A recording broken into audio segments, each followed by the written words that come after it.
Good afternoon, everybody. Welcome to episode 8 of the HROA Adventures podcast. This is Dave, and I'm here with Rusty. Good morning, Rusty. Good morning, Dave. How you doing? I'm doing good, and we have a special guest with her, Pastor Dave Herlocker. So, Dave, good morning. Good morning. How are y'all? Great. We're broadcasting from the Everett Church of Christ Ephrata Church of Christ over in Ephrata, Washington. So, thanks for providing a spot for us. We're glad you're here. Well, Rusty, welcome back to episode 8. Oh, man. That's pretty exciting. We're 2/3 of the way through of what our little test was, and we're just getting better at this, I think. I'm feeling more comfortable. Can't get any worse. we have done a couple of those, Yeah. yes. For those of you still hanging in there, hanging we appreciate in there. that. Yeah.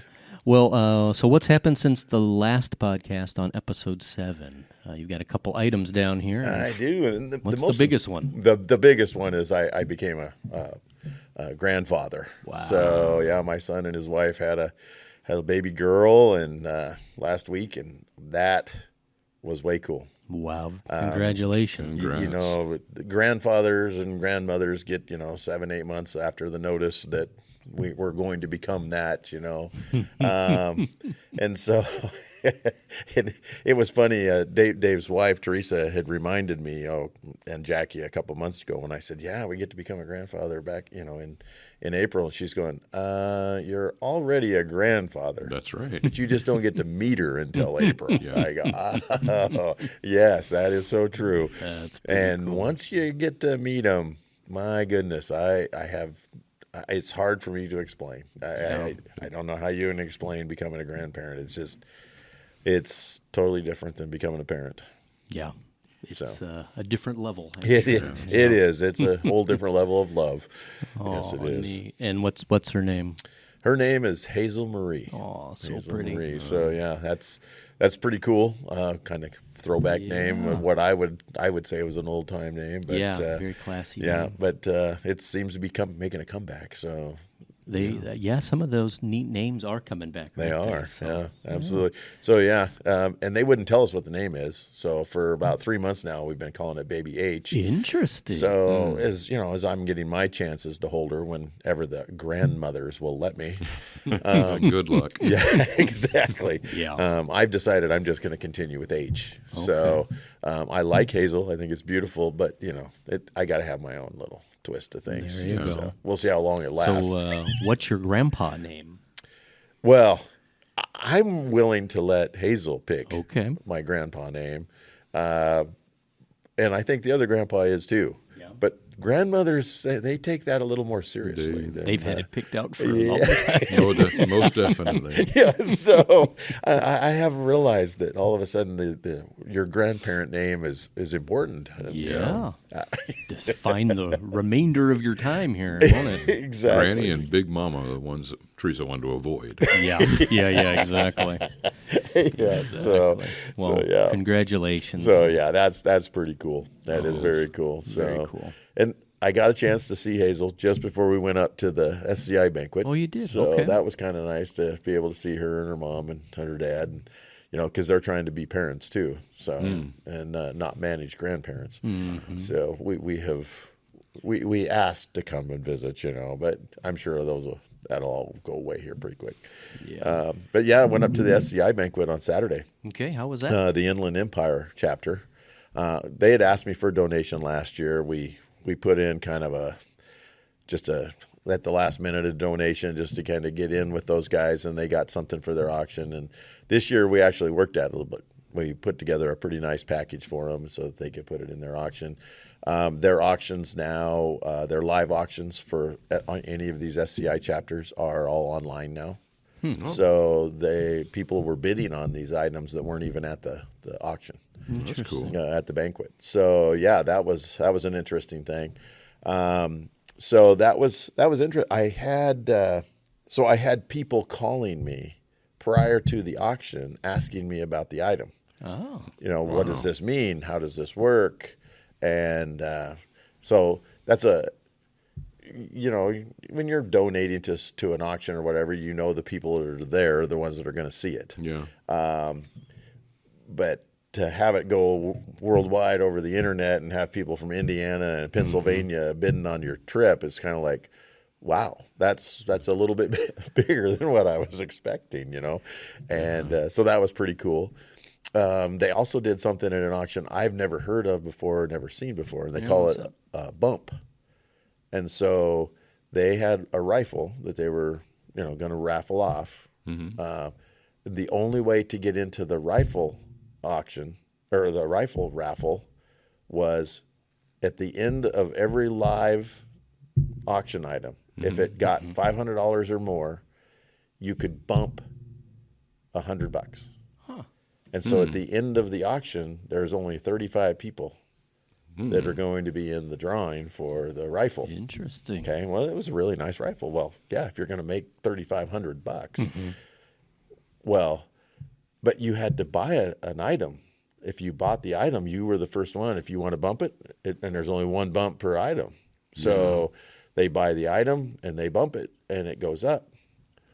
Well, everybody that was buying items was bumping them, so you couldn't get in unless you had bought an item. Good well, night. then all of a sudden, somebody from Ohio bought an African safari. Oh my gosh. Well, if you're online, you don't get a chance. You have to be at the banquet to bump.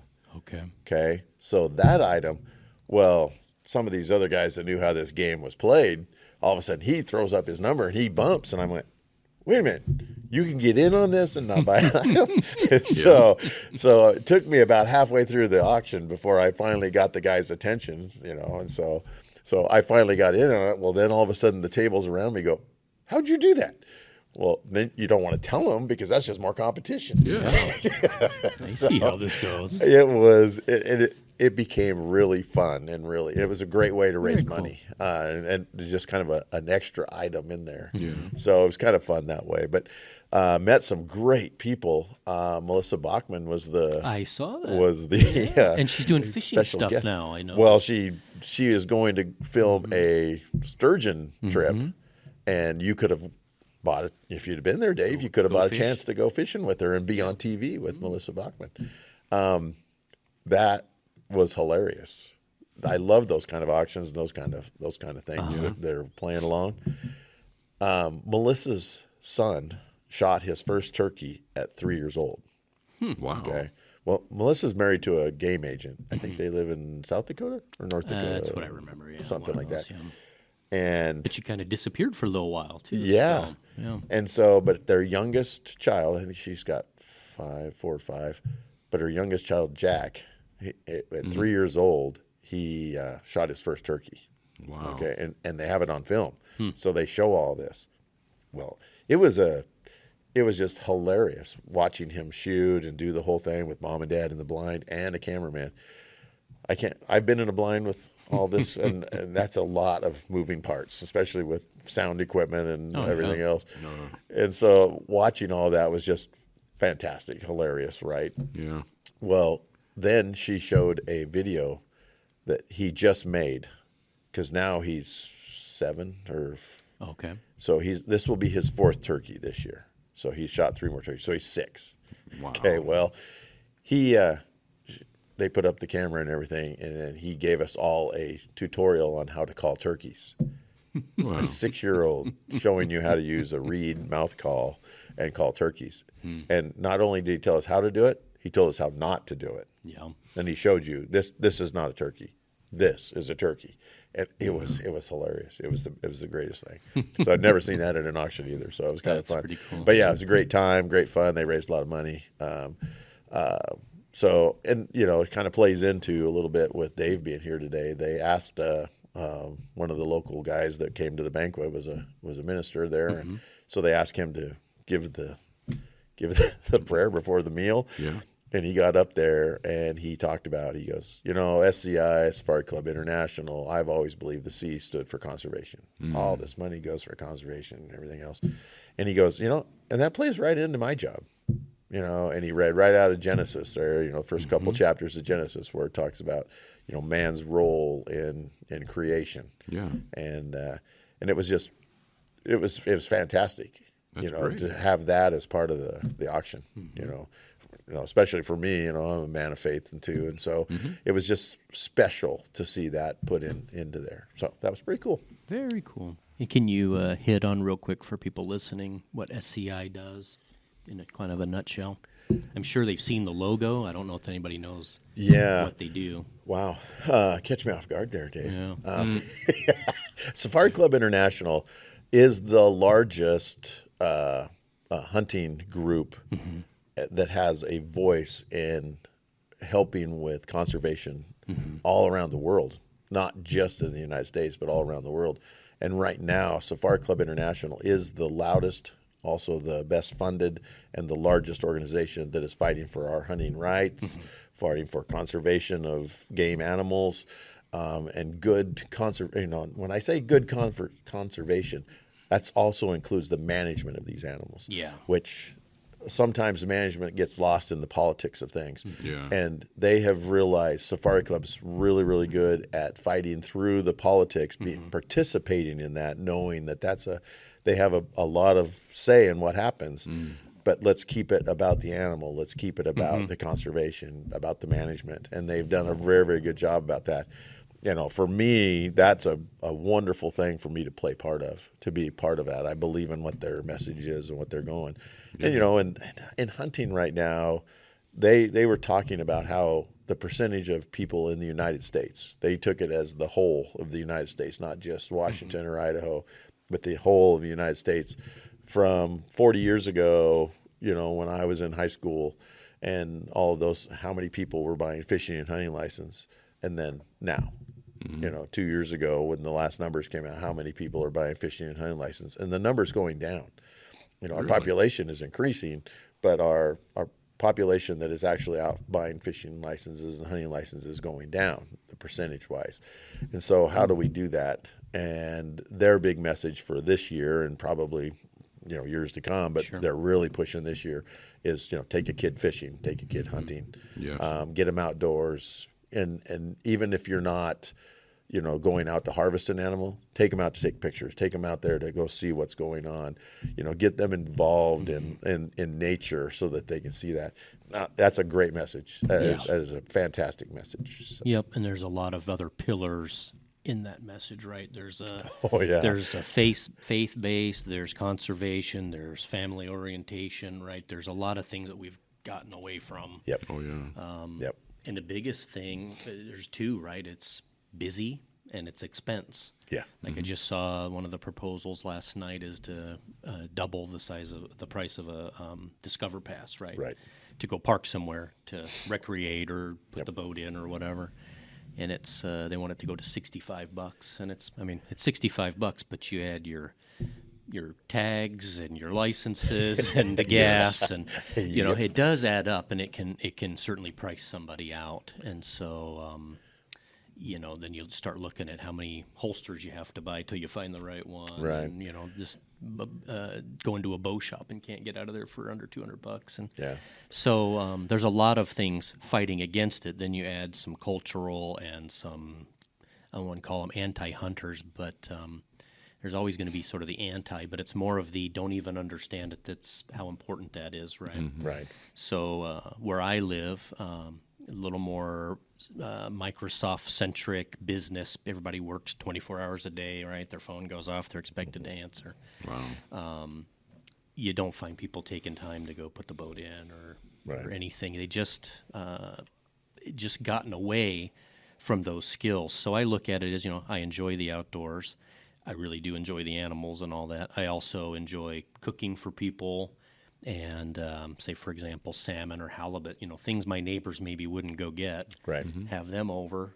And what's that now? And you caught that? And then how do you prepare that? So you could add deer, elk, whatever you want.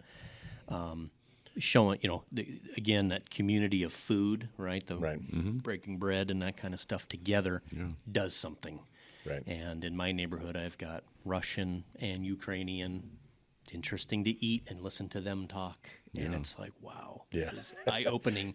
What is really going on that I'm not seeing, both culturally, physically, And so... well, the Discover Pass is a great one to use as an example because there's so many things that are playing into that. But years and years ago, when I was on Game Management Advisory Council for Fish and Wildlife in the state, we talked about this. Was people wanted viewing sites for wildlife. People wanted, they wanted to be able to get out there and see, they want these habitat areas and different things. And so we need to, but it seems that we're putting more pressure on the hook and bullet guys to fund those sites because they're the ones that are wanting to hunt them, wanting to use them the most. And so I remember I was testifying in front of a legislative panel, one of the committees, and the guy that headed that committee was very, very strong on watchable wildlife, okay, the whale watching and all of those things. And we proposed at that time that instead of putting all of the pressure on hook and bullet money for anything wildlife, watchable wildlife and all those, there needs to be a pass.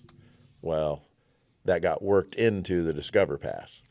Well, the Discover Pass was also put in place to find places for people to get access into public property, public lands, not only just for watchable wildlife, but other things.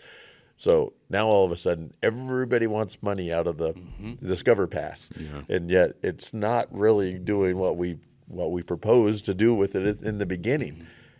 Guys that buy, I just bought all my stuff, licenses and everything because it became the end of March, 1st April, and everything rolls out and rolls in, and so I bought everything, and I got the little parking pass from Fish and Wildlife. Yeah.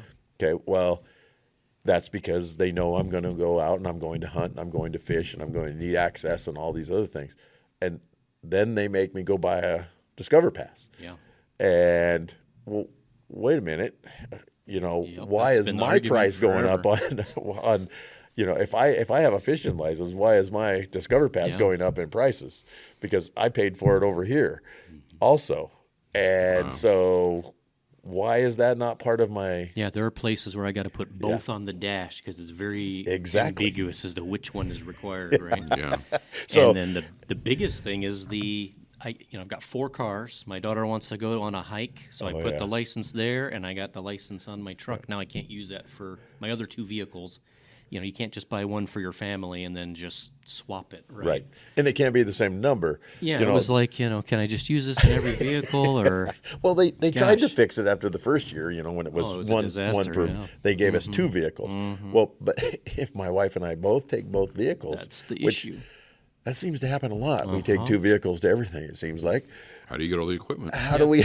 I park and I'm like, where's the pass? It's in the other car. It's in the other car. So can I put it up and say it's this car and the one parked next to me? But, it's like everything else. You can't legislate everything. And so you got to be careful. And those that are enforcing that passes, Dave and I, we witnessed it 2 years ago, a little bit of abuse on writing tickets for the lack of a Discover Pass. And it was almost like, well, wait a minute. You want people to come to the state park or you don't want people to come to the state park? The way I've seen the hiking trails near me, it's like you don't want me to recreate, do you? Yeah. It's kind of a, I don't know. Seems like it'd be an opportunity to explain it and just make sure you have one next time. And instead, it's like they like that ticket book, don't they? Exactly. And, and then you're never going to come back. So, and if you want people to use it more, you got to make it, everybody that's in business except for the state, realizes that you can overprice yourself on any item, or you can price it down and sell more of them. And so what are you trying to accomplish? But the state just sees it as in, if we're not making enough money, we're just going to add $10 more to it. Yeah, if they were $15, I'd buy 4 of them. Exactly. And so make sure each car had one. Yeah, and it would get more out there. But on the other side of the coin, but everybody wants a piece of the pie. Yeah. As soon as we made more money, GMAT got hit with a lot of those things. We were always working on fees and trying to, how do we raise more money? How do we get more user groups in? And we would work on all these things and it would start getting more money. Well, then all of a sudden the legislature goes, well, we don't need to give you as much not as much because you're now making more. Well, you just stayed the same. Yes. Yeah. We learned how to make more money, but then the state just took more away from us. So we just all stayed static. And it was like, you can't do that. Yeah. So isn't that punishment for performance? Yeah, exactly. We're doing our job now, and so now you're going to take money away from me. And the state doesn't realize that. And so many people don't. legislators that are voting on things, and they could care less. They could care less about the Discover Pass or about those things. And so they're just cutting deals with those guys to say, okay, well, you could care less about what I'm doing over here in my area, so I'll vote for your thing, but you vote for my thing. Well, is that really covering the best? I'm not saying that it doesn't, but I'm just saying that's how politics work. Yeah. And so SCI does a really nice job of going through the noise, working through the noise, and making sure that the right things are being said to the right people so that we can educate them and get them to vote the right way. That's good. Doesn't always work, but it's the best we can do at But this it's a point. voice, though. It is a right? voice. Yeah. Okay. Well, our running joke, you just picked up 600 chicks at the Spokane airport. How'd I that know. go? I even told my wife I was going to the airport to pick up chicks, I guess. Well, you ought to talk about having a church leader that I work with that invites you to go out to a city and go pick up chicks. That's true. I did invite Dave to go with me to the Could airport. be a short career if you're not careful. It kind of made me wonder, what kind of church have I signed on before we're here? So yeah, Oh, my gosh. but we did get there. I started learning the pattern for the last couple of years, and now all of a sudden USPS has decided to add another flight. But so the chicks got there before I did, because I was watching the emails coming through when every time they'd be scanned, Sure. so I would know when to be at the airport. Well, I had another meeting planned that morning, so I went to it, and by the time I got out of that, it was noon. And then I checked my emails to see, okay, have they got on the flight from Minneapolis yet? And what do you mean they're already there? They got there at 9:30. Wow. So I just got to be more watching this stuff. But anyway, it was great. Get up there, pick up the chicks, and then Jackie always, we have cell phones now, so we check in all the time. And so I'm leaving Spokane. You need anything before I pull out of Airway Heights? And she goes, oh, man. She goes, I thought you were only getting 600. I says, I did only get 600. She goes, wow, these 600 are noisy. Uh-oh. Because she could hear them over the speaker in the pickup. I was doing hands-free, so, yeah, she could hear them out in the background. And That's funny. But, and then what's the logistics of getting them up to your pen sites and stuff? Like, do they need to be fed and watered? Are they good for the whole trip? No, when I from the time the chick's born, they will sex it, separate them, put them in boxes, and then put them on trucks, and then get them to the airport, and then they fly to Spokane. I pick them up, and then they come to, and then I take them into two chicks can live for about 2 days. Without food and water. Okay. Just from what comes out of the shell. Wow. Just their Amazing. deal.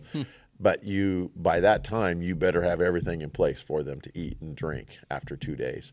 I've seen guys stretch it to 3 and different things. For me to be successful, I've just learned I cannot allow them to put it on the mail truck. I have to get it when it gets off the airplane. Yeah, I remember you saying that a while ago. Because it starts getting cold. It's in different things, And so when I pick up the bird, I turn up the heat in my pickup. So, instead of, So they're in the cab in They're in the boxes? cab in I was boxes. assuming huge crate in the back of the pickup No. truck. The Okay. boxes are probably, I'm guessing, 18 inches square. Okay. They come in and they separate the box into 4 sections so the birds can't all pile to one side or not. And then they put so many in each deal. I think the boxes carry somewhere between 120 and 140, depending on how many you order. So, the other day I picked up 4 full boxes and 1 half box, which in the half box was smaller. It was a smaller box. I picked those up. So when I start in the pickup, I'll turn the heat up to anywhere between 75 and 80, depending on how cold it is outside and everything. Which, if you haven't done that, try that for a while. Just try to drive for an hour at it at 80. Okay, and you're like, okay, I could go to sleep any minute now. Wow. Can you change out your dome light to an infrared or something? It's so, Like a hamburger driving down the road. and you'll notice right away. The chicks, you can hear them when they're bringing them out on the cart, and you're outside and you're loading them. And there's been some days it's been snowing, raining, cold, freezing when I'm picking them up. And so as soon as you pull them out that door, it just goes silent in the box. And you're putting them in this pickup. And by the time I get past the airport, back out on Highway 2, headed for home, the chicks, you'll start hearing them. They're warming up. They're feeling good. They're starting to talk again. Okay. And That'll keep you awake. well, for a while, you got the, and they love when Jackie talks. So I get her on the phone or something, or anybody. I'll get somebody on the phone. Whenever they're talking, the chicks will quiet down. As soon as that person quits talking and I start quiet, they just ramp right back up. 10 boxes. And the ready person for on the phone home. can tell this, and Wow. it's an interesting deal. But I keep the pickup warm. I have my brooders running 24 hours ahead of time. I thought You so. not only got to warm up the ambient air, you got to warm up the walls, you got to warm up the floor, you got to warm up every stick, everything in there has to be back up. And I try to keep everything at 100. I think the optimum is like 102 or something like that. I try to just make sure that the thermometer, when I look at it, it's right around 100, and that seems to work. The brooders, I bring the brooders down, I put rings out so it holds the heat in on the floor closer for the chicks. But you can only keep rings in there for, 10, 12 days, because the chicks will get their flight feathers and they'll start flying out of the rings. And so then we take the rings out, and then they have the whole room to themselves, running around and things. But we'll keep that room at 100 for at least 2 weeks. Wow. And then we start turning it down to where we're coming down a couple of degrees, And so by the time so you'll climatize them then, yeah, basically. yeah. Oh, And then so by the time we get to that third week, I'm down to about 90, 95 on the brooders, keeping the room that way. But at the third week, I open the doors, and so they can go out into a cage that's still protected. So they're not just right out in the rain or right out in snow or whatever the weather is, but they can go outside. And so, and you'll see it. They'll come in, and when it's cold, and they'll go out, and they'll start checking out the sun, and we're still bringing the temperature down. And so by the time you get to about 5-6 weeks, the temperatures, I've turned the brooders off, and the chicks just come and go. So the room's warmer, out of the wind, out of the weather. Outside is more in the weather. And, I keep mine in a pen just because I can. But most of the time, like some of these surrogators that people are trying to raise birds or, propagate more birds in their area, those things, they're turning them loose at 5-6 weeks. Oh, wow. They're opening it up so they can come back, get food for another week or two, but it's basically they're free to go, and that then they'll grow and they'll be a little bit more wild. They're going to stay in a pen until I catch them to turn them loose for a hunter. So they're going to be in my pens from I start hunting them. I want all of my birds 22 weeks old before I catch it and start turning it loose for a hunter. That makes it's a big bird, it's a mature bird.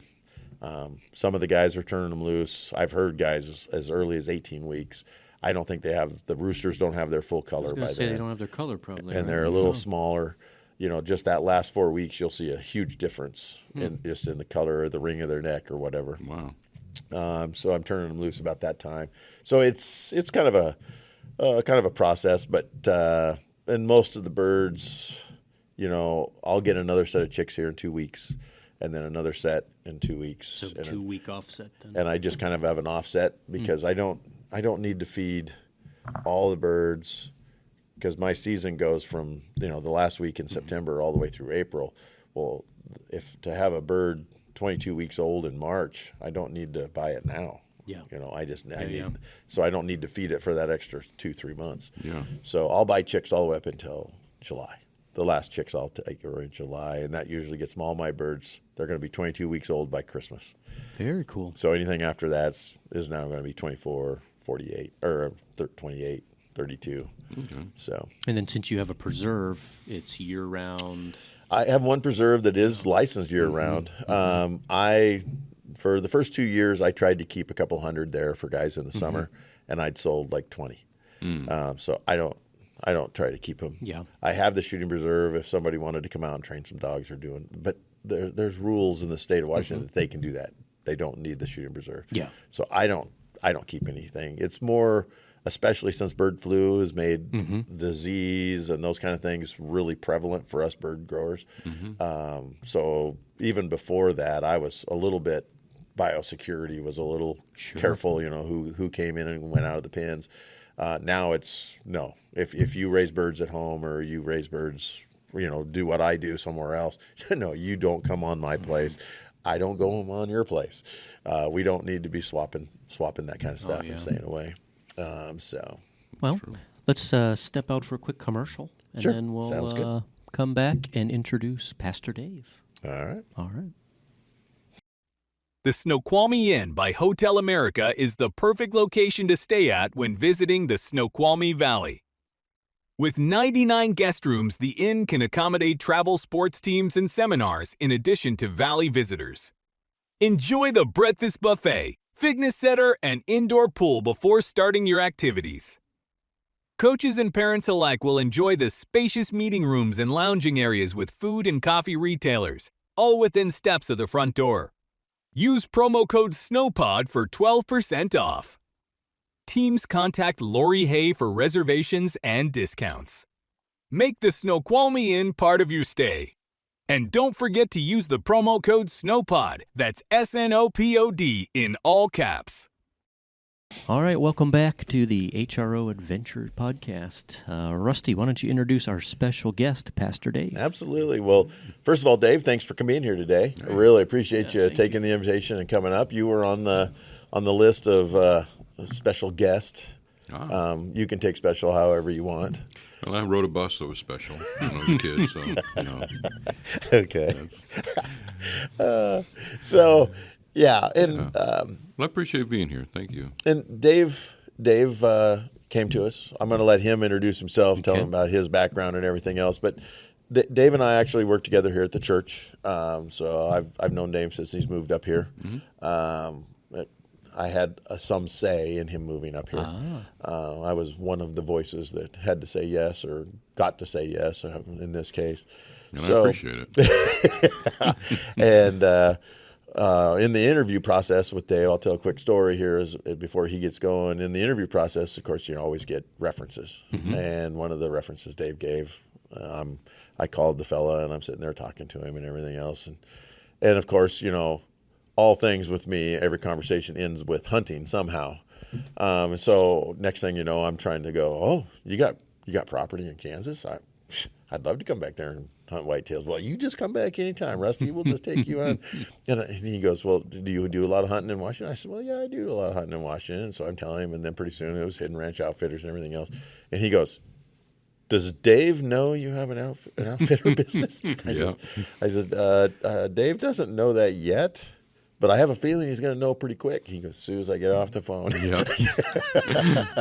So anyway, there you go, Dave. I love Jim calling me and said, you're dumping our church for a hunting trip? And I said, what are you talking about? Never-ending hunting trip. And he was Jim was a good friend. I grew up wanting to be a preacher. It was my life. Yeah. At like 5-year-old, I made mom comb my hair like the preacher, which meant kindergarten I had a comb over, and it was a part of my world. And I joked growing up in Wyoming. I joked with people. I said, I'll go anywhere in the world God wants me to go except Kansas. And I ended up spending 30 years in Kansas, which tells me God has a sense of humor. He does. And, now I keep saying, I don't want to go to Hawaii or Alaska. Yeah. Wow, I would hate that. But I think reverse psychology doesn't work well. And I love one of the first questions when I was interviewing with Rusty and another guy up here. They said, you do know this is the Pacific Northwest, right? It's like nowhere near Kansas. And I said, yeah, if I go any further, I'm going to have to be speaking French or something. Yeah. So been up here about 4 years. The first weekend we came up, we spent time with Rusty, with some of the other people in the church, spent the weekend with the church. And as Teresa and I were packing up to go back home, we both kind of agreed that this feels more like home. Wow. It feels like we're leaving home instead of going home. It's just, I love the fact that this is the diversity in the place up here. 30 minutes from where we live, you can go into any ecosystem you want. Be in the prairies, be in the coulees, be in the mountains, be at the river. And loving to hunt and fish like I do and love being out, where we are. It is, I'm almost convinced that God has to live up here, and he probably goes to heaven to do paperwork. It's just a stunning area to be. and I love the people. It's a good, what do they call, a salt of the earth kind of people. What you see is what you get, and of course, farmland in Kansas and farmland here is kind of the same. We left down there and came up here, and there's nothing but white pickups and people with cowboy hats. I'm going, Definitely a sale on white pickup trucks out there. 1,700-mile trip, and I'm back in the same place I was. That's funny. But it has been great. We love being up here. Love being able to talk. Love being able to hunt and fish with Rusty. It's a lot of fun. Just have a really good time. So. But I don't see how people that don't do outdoors, how do they build relationships? I don't know that they do. Because I the think biggest that's part of the problem, right? Yeah, the biggest thing for me is not necessarily the taking of an animal or fishing in this. It's what happens between. The hunting camp is the biggest joy. Just sitting around with guys and telling stories we've heard and being able to realize in your mind that deer wasn't quite that big the first year that you took it, but 3 years from now, he's grown quite a bit since his death. So it is good. I just love being up here. I love the way the people have accepted us, and we get to work with people, and just love what's going on. Well, you grew up with your brother and your dad going hunting together as a family. Yeah, we hunted a lot. In fact, my mom actually became one of the better shots I'd ever been around because she realized with 2 sons and a husband that hunted, if she wanted to see us from September to January, she better learn how to hunt. And she got good. I also got good at cleaning animals because Dad and Rich would hunt together. I'd go with Mom, and so I have to clean Mom's animal. But that's all right. That's all right. There you go. That was fun. It became a family tradition. Very neat. You go hang together. Yeah, he grew up in Wyoming. There's a lot of fishing and hunting in Wyoming. That the rest of us have to draw a tag to go see. Yeah. So It was what fun. city in Wyoming or In Cheyenne. Cheyenne? Okay. Yep. Neat place. It was a lot of fun. And moved from there to go to school in Lubbock, Texas, which is nothing like Wyoming. Super familiar with Lubbock, Texas. Yeah. Even the trees have enough sense not to live out there. In fact, I ran into a guy from the National Forest Service and said, "Wow, you're doing a really bad job." He said, "What do you mean?" I said, "Well, there's not a tree within 500 miles." So I was not as good at building relationships back in those days. Yeah, I was stationed in Del Rio for a couple of years. Oh, I'm sorry. Those are places you land and the locals go, "Why did you come here?" We're trying to get out of here. What were you thinking? Yeah. Well, I appreciate your service, but and sacrifice. Sacrifice, I think, is more like it. I remember taking my poor Toyota Celica. The water pump died, because it was 114 every day for a year. And I remember the local place, all they sold was pickup trucks. And they were like, we reckon we could work on that car, but we don't work on cars. And I thought, if we can get a water pump in that'd be great. But it was almost the edge of the earth when I was there. So it was just like, holy cow. And then we flew all over that area. Just an interesting location. So I do know Lubbock, too. Yeah, I got in trouble with the church there. I was leading music and directing music for them, and we were going to sing "The Old Rugged Cross." And I said, "Now this starts with the phrase 'on a hill far away.' For those of you that grew up here, a hill is where the ground goes up." I got some really bad looks. Yeah, trying to do navigation, and there's no points to use. Every river on my map that we used as a crossing point was a perennial river and was dried up. So, I don't remember what we did, 300 feet, 300 knots, and the river's not here. The stuff that was on the map, there's nothing to navigate off down here. So it was very unique. I loved the people, had great people there. Yeah, it was such a really welcome, it's rural America, farmland, so it's, good people, good people to be around and loved it, but it just wasn't my place. In fact, one of my teachers in seminary said, you're in the middle of the best fishing and hunting in the world. And I said, "What do you mean?" He says, 500 miles any direction from here, there is good fishing. Yeah, local guys tried to take me bass fishing, in the reservoir, and I'm thinking I've done tuna out in the ocean and lots of salmon in Puget Sound and crabbing. I just can't get excited about this little reservoir that was man-made, and there's the truck that just dumped the fish driving out as we show up. And I thought, it's fishing, but this isn't what I think I want to do. So, yeah, very unique. That's what I love about being up here. God's just done some show-off work up here. The conservation piece of the SCI. There's what you get to see up here is just so stunning. You get to see the rock formations, and you look at it and go, wow, that is just beyond understanding. Yeah. Just if you don't want to get out into the middle of the wilderness out here, I don't know what you do. I mean, I don't see how you could do that. Well, there's a grounding, I think, that happens when you get out in the woods too, right? Yeah. And off into the beaten path and Yeah. just reconnect. That's what I like about the hunting blind, right? You jump in that thing and the woods go quiet again, and it goes back to whatever it was doing, and you just Right.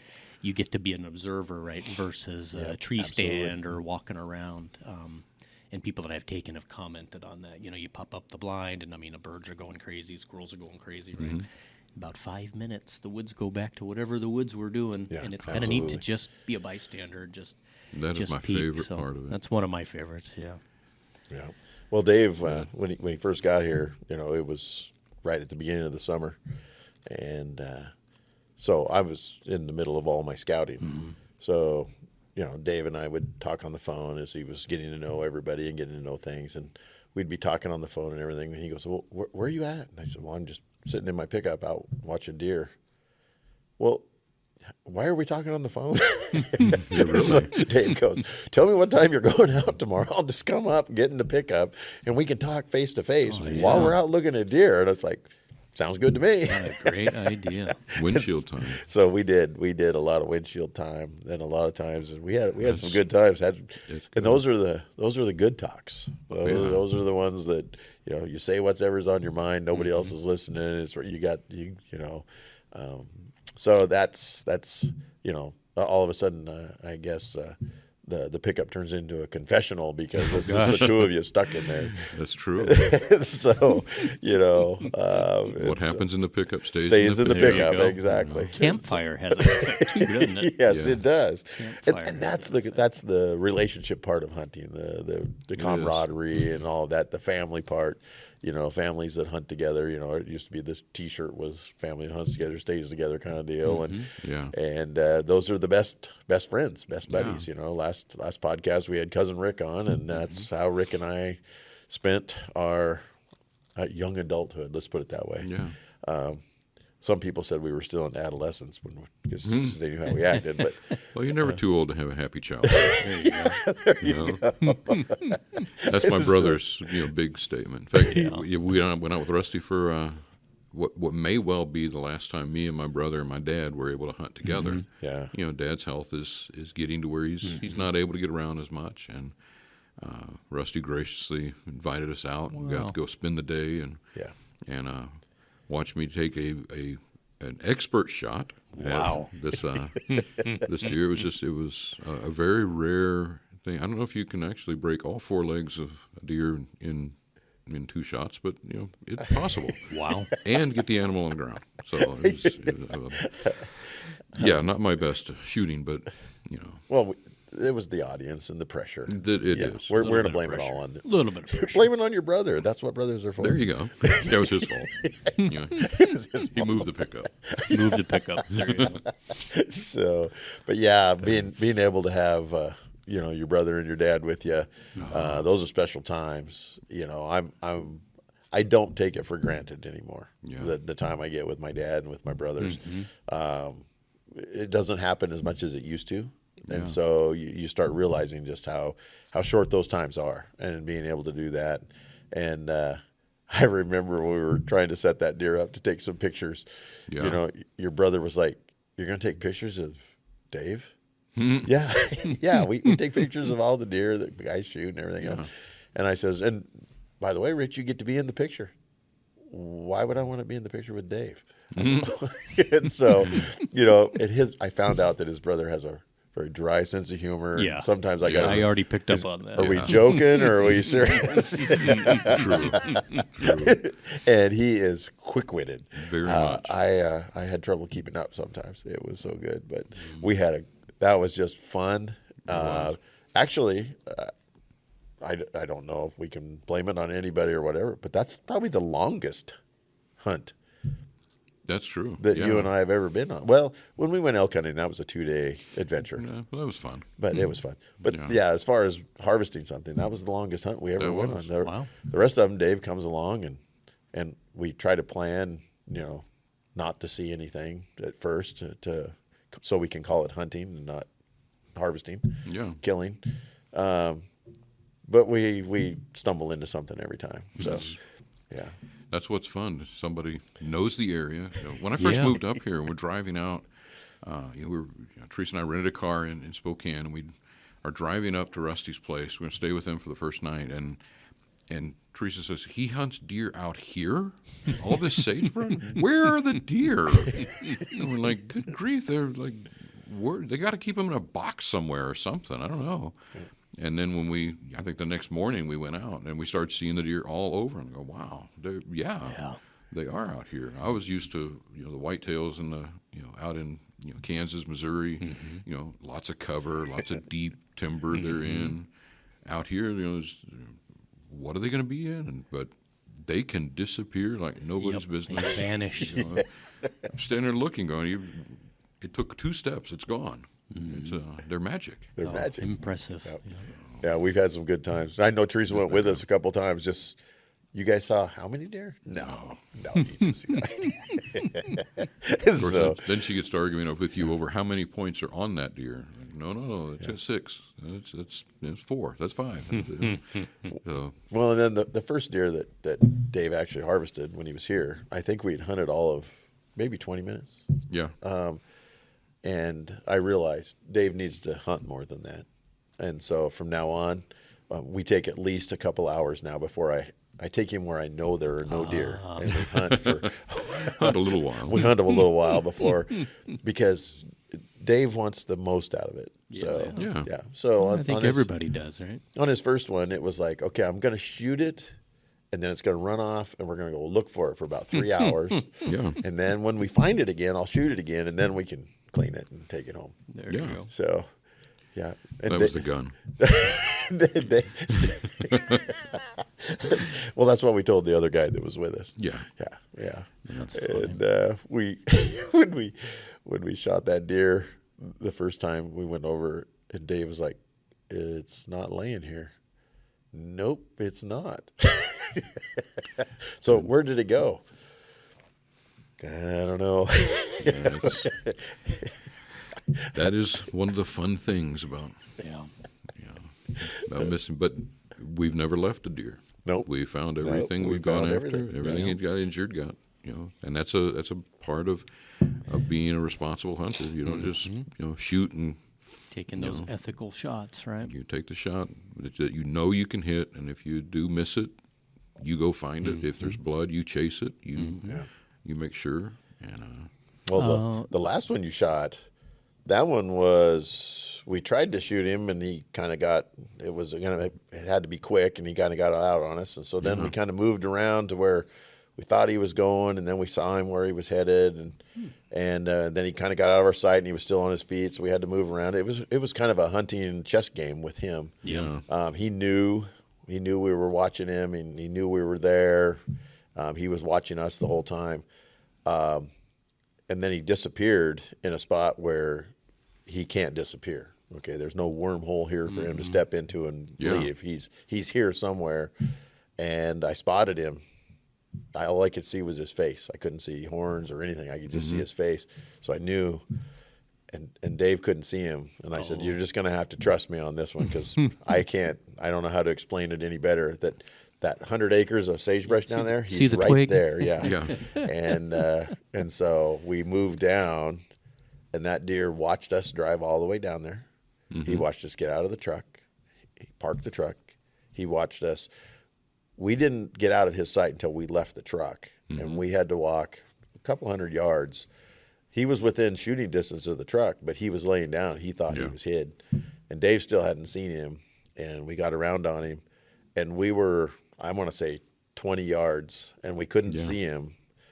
And this was with a rifle. We're 20 yards from him, and Dave's Dave's still going on faith. So there you go. Yes. Only a preacher There's would the be theme. following along there, because Walk by faith. he's like, I could see there was doubt coming up, that I don't think Rusty saw him. I don't think begin he's to wonder, here. And I'm just like going, we're just going to have to wait him out, Dave, because we get any closer, we're going to be down in the sagebrush and we'll never get a shot. I was going to say, yeah, you'll be on his level and it won't work, will it? And we have to stay on this little rock outcropping we were on, or we're not going to get a shot at him. And he let us stand there for 20 minutes. I mean, he tortured us. And then he got up and he ran, and Dave didn't have anything but a white patch zigzagging through the sagebrush until about 200 yards, I think. Yeah, something like that. And then he stood broadside and went, okay, I don't think you can shoot this far. He kind of knew Dave at that point. So, but Dave finished that one. That was a one-shot done We deal. dropped that. So, yeah. That Changed was his mind. We proved him wrong. Yeah. We have lots of gear-oriented people that like to know about types of rifles and rounds. So what kind of stuff do you like to hunt with? Whatever I can get. Yeah. I'd left a lot of guns down in Oklahoma because when we moved up here, we moved into a fifth-wheel trailer. Not a lot of room to store. So I'm shooting a 270 Winchester up here. Oh, that's one of my favorites. So nice little gun. I did a lot with the 243 down in Missouri, but longest shot hunting in Missouri and Kansas was maybe 110 yards, and usually under 75, because we had some property in Missouri we hunted on. It was just thicket area, and so you're never going to have a long shot there. The good old 270. That's a very historic rifle. That's one of my favorites. So. Yeah, I like it. That caliber bullet is still probably one of the most best, coefficients. It just the 7 flies. PRC is the new Vogue one, and I mean that bullet is just the one. The 6.5 PRC, they're all right in there. Yeah. Everybody goes to that for distance, for ballistic coefficients, for everything. So can't go wrong with the 270. It works. I would love to say I got it because I was a big fan of it, but actually I went up to go get a 308 and they were out. years ago, and the cost between the two guns was big, and I was not really making that much money at that time, and thought, okay, I'm going to drop this. I'll go to the 270, and I'm glad I did. It's been a good gun. Yeah. Perfect for here, too. Yeah, it is. Yeah. It's a perfect one. Well, you talked about some of like God's creations and stuff when you moved here and whatnot. So we have a little bit of space in here to talk about your thoughts on God's creations and whatnot. Oh wow! I love being able to see what God is. In the Psalms it talks about when I look up at the heavens, I see your glory, I see what you've done, and that happens so much every morning. You get to God basically just shows off and goes, hey, look at this. I bet you don't have a crayon like this in your box. Yeah, look just at these driving to colors. work or the store, right? Yeah. And it's stunning out there. And to think that with just a thought and just a word, he can create stuff that we can't even explain. That we get a theory and we say, well, this is how this might have worked. And then this one rock shows up and goes, well, maybe that theory doesn't work. Throws a wrench into it, yeah. And so it's just amazing to see so many intentional things that I think God had to be saying, okay, let's see how they explain this one. Let's have some fun. Yeah, like you said, definitely has a sense of humor, right? Yeah. But when you back off and just take a step back and go, if there's a God that did this, when you look at it, he is a creative God. He is a beautiful God. He didn't have to create so many birds in nature, but he did. One of my favorite verses, in fact, when Jesus is talking in the Sermon on the Mount, he talks about, are you not worth, 2 sparrows are sold for a penny in the marketplace, and you're worth more than them, and yet not one of those sparrows falls to the ground without the Father. That God even knows when the birds hit the ground and die, and that's got to be a lot every day, but he still has a great concern for the people, and he put us here to take care of the animals. Yeah. That's the Genesis 1-2 thing, that... Yeah, the word of the caretaker. Yeah, to be careful of this. And, that's why I think it's super important for especially hunters and fishermen and outdoorsmen to just, take care of what you see out there. I hate when I go hiking around a lake to go fish to a spot, and I find a bunch of cans and trash in that Yeah. left. I think this is a bad, especially when we're on private land. When I'm driving around up there and we're scouting stuff, and I see something just thrown out, that's just really poor stewardship. Well, and there's a cause and effect, right? That happens on private. Private gets closed, you lose access. So somebody was offering to let you come out there, and you made a big enough mess or some sort of danger, like with fire dangers and whatnot, to where they go, I can't let other people come out here. Right. And so we're seeing the numbers decline, and we're seeing the access decline, and Yeah, it's pretty much our fault, isn't it? So, Especially the big timber companies have to deal with that so much. The bigger the landowner, the bigger they have to deal with it. yeah, So bigger the problems. Yeah. absolutely.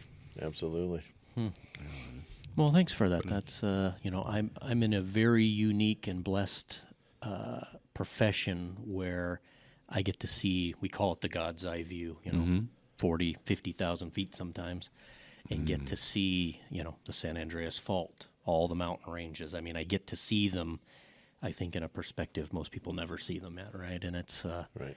you can literally see the earth moving and the plates moving, and this is why this is happening. And it's just I think if more people got that view, things would be different, because it's very unique, whether it's oceans, rivers, flying over the mountains, flying into the mountains, but all the different geography just to go coast to coast is, got the best seat in the house looking out the window. Yeah, So. absolutely. Well, we flew a lot of times. We have kids in Oklahoma City, Kansas City, New York, so we fly a lot. And recently, I was able to speak in Lubbock at the school of preaching I graduated from. And instead of flying down, we decided to go a drive. And we'd flown over that area, from Washington to Oklahoma City a lot, and a lot of that's a similar area, similar to our flight. And it was amazing to see the beauty from that height. And then when we went this last time, we drove down, and you get to see it, from the bottom up. And I just kept wanting to stop all the time and go, look at that. And, well, you actually have to be in Lubbock, tomorrow, so keep moving. I still tell people, up here that I feel like I live in a postcard. Yeah, we really do, don't we? It's just, around every corner. You just I'm surprised that we don't have more traffic accidents. People just pulling over to take pictures. Look at that. Yeah. Well, wait a minute. Look at that. Yeah. It's just, it's gorgeous. In fact, first time we left Rusty's house and started to come down through, down by Dry Falls and all of that, we got to one spot and I said, hey, stop here and let me get some pictures. And he said, no, wait a minute. It'll be better in just a minute. We'll go down. And, and he was right, because he lived up here. Yeah. And I don't know how many times I've taken pictures there at Dry Falls. And we do our Easter sunrise service there, which is so much what a great fun. spot for it. Yeah. Singing over top of that cliff is just unbelievable. Well, I was just thinking, I've seen all the different terrain, but I've seen it sunrise, sunset at night, right? So, I mean, the Mount Rainier looks different at different times of the day, right? it does. There's That's just true. unique features that you don't see every time you look at it. And I've got thousands and thousands of pictures of this stuff, and it just doesn't do it justice when I come home and show everybody, Yeah. This 2D picture Yeah, is not yeah. cutting it. But That's that was, true. I wasn't a desk cubicle guy, and it's the perfect setup for me. Yeah, so. absolutely. Absolutely. Well, hey, did you get your CVA out and shoot it yet or not? No, and as we were preparing for the show and that came up, I went, I really need to get that out and shoot it. And we've talked about that the last couple of shows, that we need to practice with those things. And Yeah, and you get your range set up is what we need to I do, know, right? and and I didn't put in for a multi-season tag, and I didn't get one. I hope that's not a shock to anybody that I didn't get one, but. Well, I also did not get one for the same reason. Yeah. So I haven't declared a tag yet. Okay. So, and I'm actually waiting for to see the rules come out, to see what tags are available, to see whether I'm going to do it. But I really need to shoot the CVA to see if I'm going to be able to shoot this muzzleloader and do what I want to do with it. So I need to get that out. Okay. And that's a great idea, Dave. Well, why don't when I get that out, I'm gonna take the new mics and take the video and videotape let's do that. what I'm doing. I'll cut out all the embarrassing parts, and then we'll put that out, and I'll have a review on that CVA, from the time I bought it all the way through, and to how I like it, and what's going to happen with it. So be watching for that on the YouTube channel, and then I'll talk about it on here too. I'll introduce it once I get that out. The other like, one is I'm getting those. Your steel targets. Yeah, coming? my steel targets are coming in this week, so hopefully we'll get those out. Maybe we'll do some practicing with the CVA on the new steel targets. Get those out. I want to show everybody those. Those are the guy does a very good job, and they're kind of unique. There's a lot of people making steel targets now, but I'd like to throw Nate a little bit of love on that, because after seeing them all, those are the ones I chose and why I chose them. And what makes them unique? Built right AR here. 500, I'm guessing, right, or something like that. They are AR 500. He's an engineer and does private contracting for some of the big ag companies. Oh, okay. And so that's how he's moving around a lot.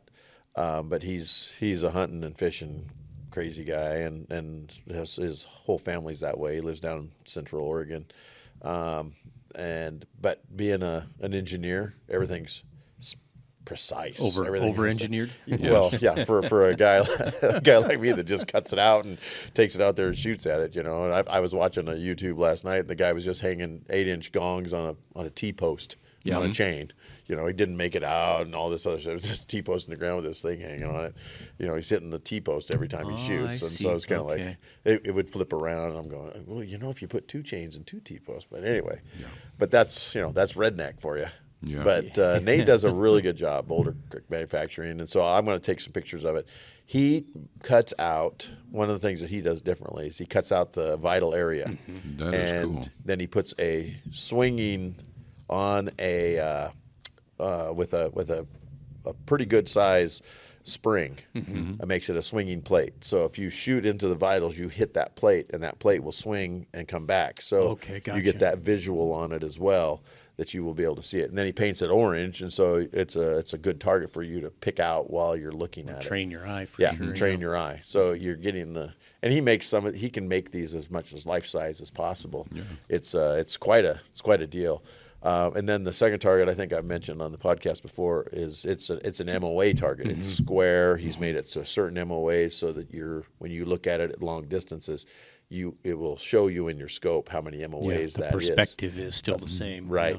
And then he's done the swinging plate in the center. And I want to say it was like 1 MOA at 1,000 yards is the deal. But We'll have to test that. yeah, we will have to test that. Dad's already waiting for it, but Sure. with the new hardware he's got, they're not letting him shoot for another month or two. So I'm just going to let him watch. We'll see how well that goes over. Yeah, good luck on that. Yeah, I was just going to say, we're not kidding anybody. He's probably shooting at it right now while we're here. Maybe I won't tell him where it is. Yeah, I was So, going to say, you're going to have to lock it down, like hide the bullets kind of thing. so, yeah, but those will be two things that I want to review. Well, good, and we'll have some good reviews and some good YouTube Absolutely. stuff then for Absolutely. people that are interested in. What about you? Did you do any shooting with your new bow or anything? I've done a lot of shooting, just coordination and whatnot to try Yeah. to get out. Maybe tomorrow I'll get out. So the new bow is working out. Well, it's an old bow that's been remodified. So Oh, now you it's, just now it's remod- experimental. Which may or may not be a good thing. That's an But, aviation term. yeah, Did you yeah. write experimental on the side of it? Yeah, too? I was gonna say, what I know about wings and winglets and fins is probably dangerous. So take that to a shop. They probably won't even touch it now. But we've updated the strings. It shoots around 310, I think, and it's shooting a lot faster than that right now. And, Nice. playing with some fletching and some arrows and trying to find that balance of speed and kinetic energy, right? So target guys, and for a long time we all went for speed, and I've been able to get them to tumble, which is not, you got to back it off. It's going too fast. Yeah. And so now making them heavier to try to, I want more kinetic energy when they hit rather than just like a pass through. Gotcha. I want them to have some punch, and so now I've slowed them back down and made them heavier. Made him heavier.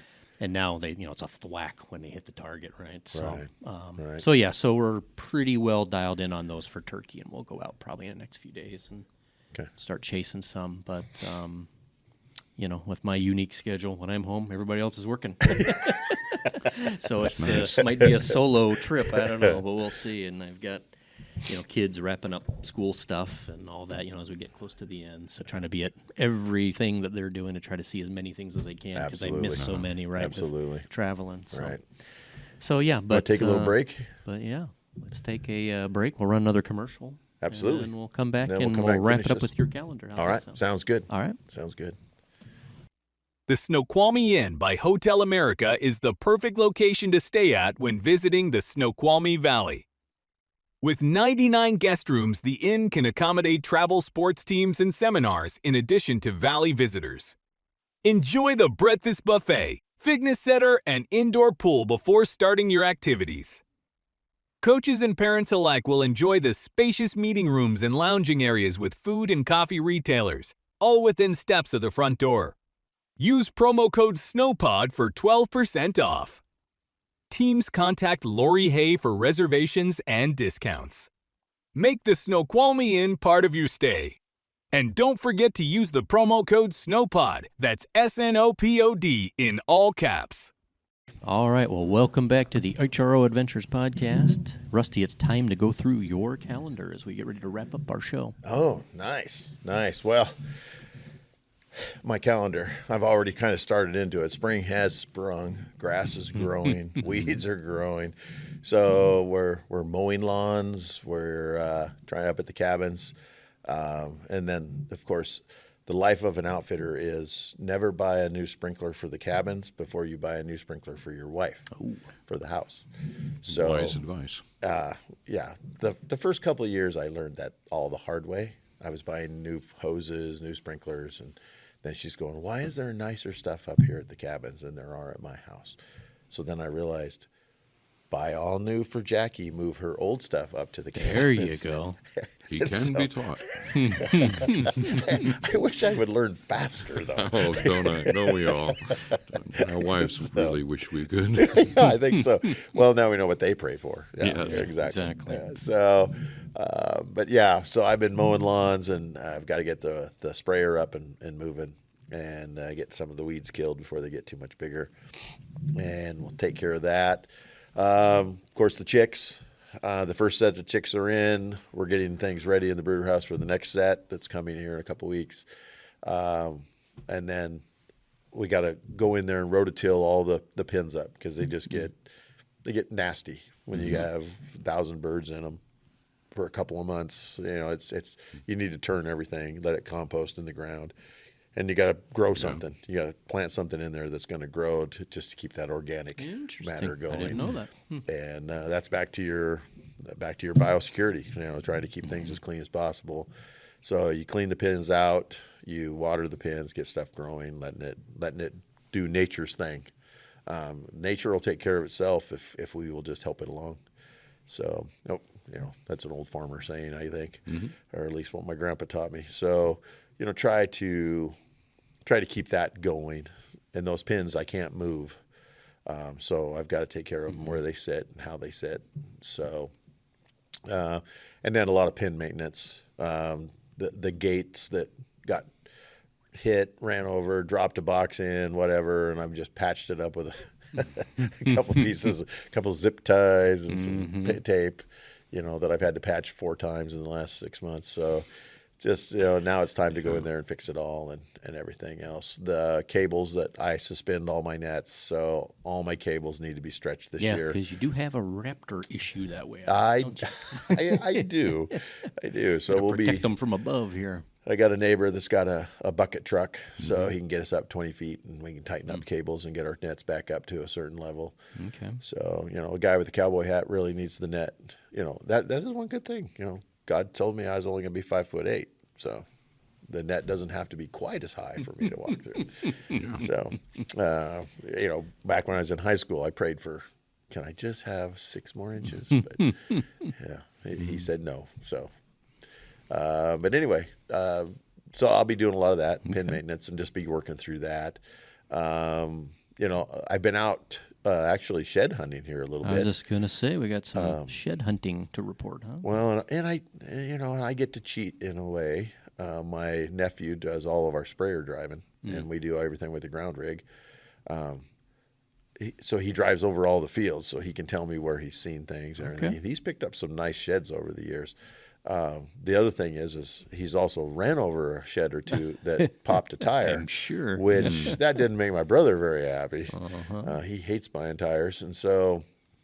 But he kind of gives me an idea. If I talk to him and ask him, he'll tell me where he sees them, where he hasn't, and also where the deer are. So be doing some of that. Fishing? Got some fishing Oh going on? yeah. Dave likes to fish more as much as I like to hunt. Okay. So it's kind of a good thing. So he's kind of got me out. He's introduced me to other things than you go to the fishing aisle, and I always wondered why everybody walked by the power bait. I didn't know what else was down there. So Dave's kind of introduced me to some of those things in the fishing aisle that. There's a lot of places you can't use that stuff. It's too effective.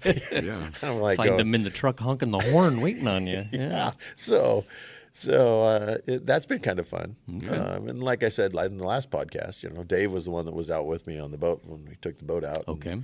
And Dave caught a walleye, and I looked at deer with my binoculars. So There you go. in fact, Dave and I were talking about going fishing maybe this afternoon too. Maybe. So we might take All right, that we'll out. take So some fishing's pictures. going to be good. Yeah. And then coming up soon, we've got a podcast with the Tour of Duty folks. We do. Talk about that? I think we're going to try to do that probably the second week in June. After talking to them and as much as I've got to visit with Cortland and everything that kind of runs that and started that whole thing. Their golf tournament is coming up. Their big fundraiser for the year is coming up the 31st of May. And we talked about doing it prior to, but we're going to hold it afterwards. Okay. That way we can talk about how well the tournament went. Great. And I can dedicate a little more time to him because I'd like to get him on to tell us all about the Tour of Duty and what they do, because it's all about getting veterans outside, outdoors, and and helping them out. So it has been very, very good for them to do that. They do some great fishing tours, the pheasant hunting at my place over the years, and so you can see some of the pictures are just wonderful. Tourofduty.org, if anybody listening wants to kind of check it out before we podcast from there. Then you can see that stuff on there, and they've highlighted one of the pheasant hunts at my place and some of the other stuff. You can see how the golf tournament went last year. Yeah. But I was just talking to Cortland this morning, and before the podcast, we got to texting back and forth. And so I asked him, I said, how's it going getting everybody for the golf deal? And he goes, first time ever. Or I don't know if it's about the first time ever, but I do know this is about as early as they've ever sold out. Wow. So you can't even get a spot to go golf with That's them. amazing. So they're ecstatic. Tremendous. Okay. And that's kind of why we moved it off a little bit. So the Tour of Duty guys, we're going to get those guys in here probably next month or in June. Okay. So we'll get them going. And then we have some Ice Age and Flood Age We do. stuff going on. The one of the guys that's really does a lot with the Ice Age flood tours and everything. He also is a director and works out of the museum in Wenatchee. Oh, okay. And so we've been working with them. I was hoping to get them on this show this week, but because as the longer we talk, the bigger the show becomes. And so we're wanting to give him some more time. So we moved him off of this week, and we might do it next week, or probably in the next two podcasts you'll hear from him, because we're going to try to do everything that you can come and see in this area, what they kind of do. Perfect. And I need somebody to do that, because just like Dave, Well, it's a I get whole excited when thing in itself, yeah. Dave's looking at Dry Falls, and I'm like, well, I drove by this every day. I hauled cows by this 5 times in one day. So, it's nice to see that and get those guys in here to talk about stuff that I see all the time that I take sometimes for granted. Yeah. There's So in the- times I turn west and I'm looking at the snow-capped mountains like right now. Yeah. The enchantments are beautiful right now. Sure are. Mount Stewart. It's hard for people to believe I can see it from my house, but that's just a Direct shot. Yeah. It is direct shot. Looks great. Neat. All right. So you have some openings and stuff for people that need to come up and see the the unique stuff from the Yes. Ice Age Yeah, and the and we're Flood booking Age. tours right now. Actually, that HRO Adventures page, we got people already. Wow, you're talking about this stuff. Let's go look at Perfect. it. And so Ron and I are putting that together. Excellent. And then I got a turkey hunt in the works with Fish Hunt Northwest. Absolutely. All right. Got talking to Dwayne the other day, and I keep telling Dwayne, I says, I'm not calling you, but you're not calling me neither. And so we kind of laughed and joked about that a little bit. And but it's springtime. Where he's fishing, I'm out doing my thing, and so man, it'd been a couple of weeks since I talked to him, so it was really good. He is going to be coming and doing a turkey hunt. It sounds like so. And of course, Dwayne doesn't go anywhere without fishing. And so we're going to try to get him on the water too. And we're going to show him how, a walleye over here, of course he knows all this too, but he fishes the Sound so much and over there that he likes those big bright ones. And so we got to show him something that's a little Very darker cool. once in a while and lives on the bottom kind of thing.